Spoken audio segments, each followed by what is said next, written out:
asking all these questions over now. I changed a little bit. Well, it Oh, you depends on changed. the person and yeah, you know. Yes, Oh, okay. Professor Amrani. Okay. Could you tell us about yourself and your occupation? Sure. My name's Elizabeth Bolton, and I'm a graduate student at Oklahoma University, or University of Oklahoma, and I'm studying library and information science, but I'm really interested in world religion studies and comparative religion studies, and I took some classes at UCO in Edmond for my undergraduate, and I got really interested in this. So I'm hoping someday to, if I study really hard, to be a professor of the humanities and world religions. So right now I'm a student. That's what I do. Right. And what was Turkey before you met IID volunteers? Oh, well, wow, let's... Do you have any prejudice? Any prejudice? I didn't really know much about. I didn't know, previous to my experience with IID, I didn't know any Turkish people, and so I didn't really have. I wouldn't say I had prejudice because I had learned before that about Islam, and maybe I would say before I started learning about Islam from my professors, I probably would have had the perspective of what you see on TV, because we don't have exposure. So by the time I met Turkish people, I had learned a lot, but it took being exposed to people who were different. So. And what are the differences that you see, like if you did not have exposure to Turkish people, what would you, I mean, how would your thoughts change in terms of like what you see in media and what you have after being exposed to Turkish people? So, I'll make sure I'm understanding you. You're saying like if I still had the same prejudices, and how would Turkish people have changed that? Yes. Okay. Well, and I think one thing that really struck me when I first was spending first days in Turkey was that everybody, they were so devout on one side, but on the other side also they seemed really open to people who were different and talking with us, and they didn't seem like a threatened. And sometimes people who are really religious or devout sometimes feel uncomfortable talking if someone's from a different religion, or they feel uncomfortable with that. But I always felt like people didn't mind, if I was Christian, they just want to talk to me, they just see me as like, and some people would call me sister, so that challenged me, to say, and I have some friends who are more religious, and I respect that, but it challenged me to say, you can just love these people and see them as brother or sister, because I think just focusing on the things that are the same and seeing these people as brothers and sisters and believers together, I think that really impacted me. And it's a good example that you don't have to be excluding other people in order to be devout. You can be, devout and also be including other people with your family of faith. What was your reaction when a Muslim person called you as a sister? How was your reaction? What did you feel about it? Well, it made me feel really nice. It made me feel like special, like I belong, like a friend. I mean, because when you travel to a different country, you feel different. I mean, my clothes are different and I look different, so sometimes people look at you when you walk by just because we're different. So they want to see, well, who are these people?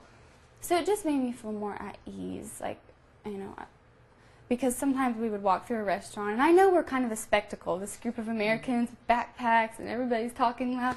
So I just felt like at ease and like I was welcome there.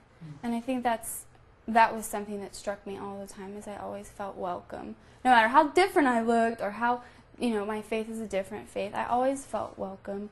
And so to call me sister, it's nice. It just makes all that go away, because you're thinking, am I dressed okay? Or, do they mind? And then they say, hello, sister, and you think, okay, everything is fine. And it just opened up the conversation.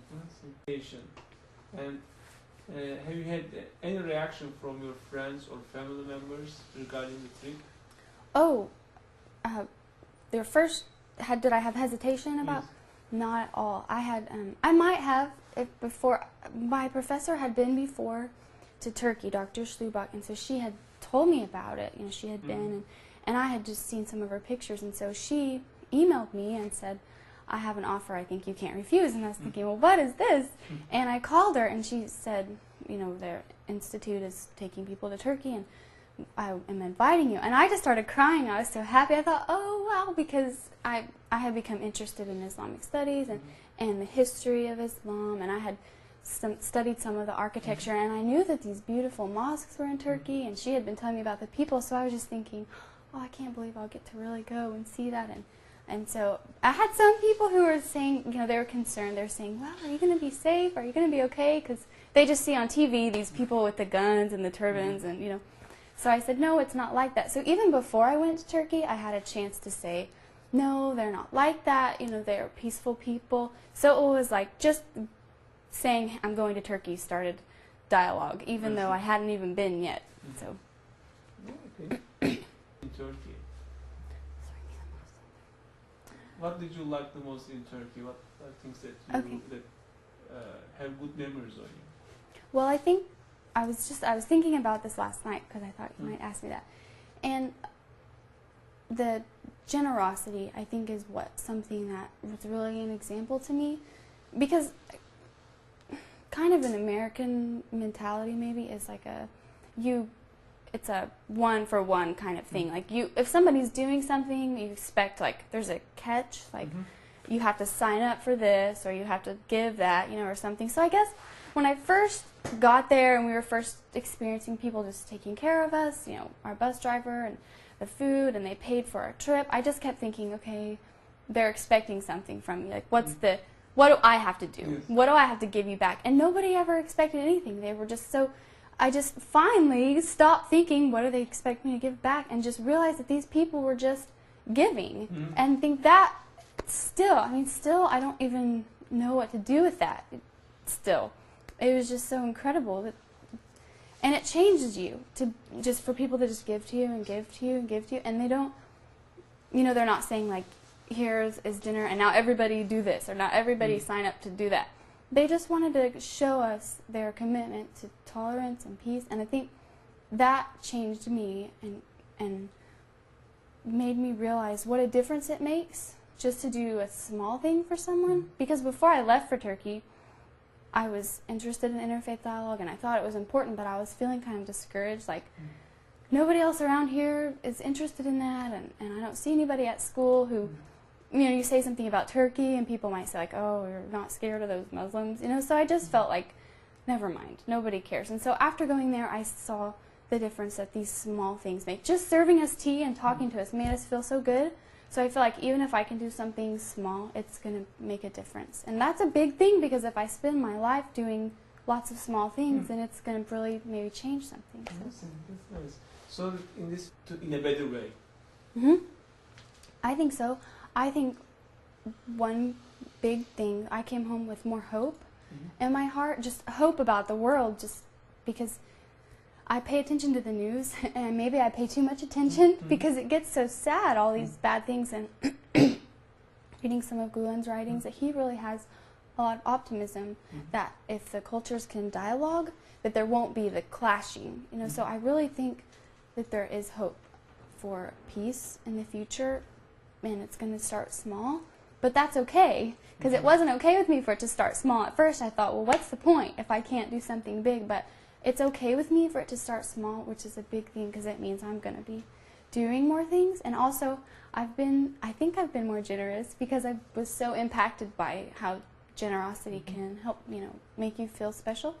So I think, and also guests coming to our home, because in America we're busy and people don't have the hospitality like you might have experienced that. And it's not that we aren't nice people, it's just that nobody teaches us that, you know, when somebody comes, you have to give them tea. And in Turkey, it was so funny, because even if you say, no, I'm fine, they're going to give you tea anyway. You can't say no.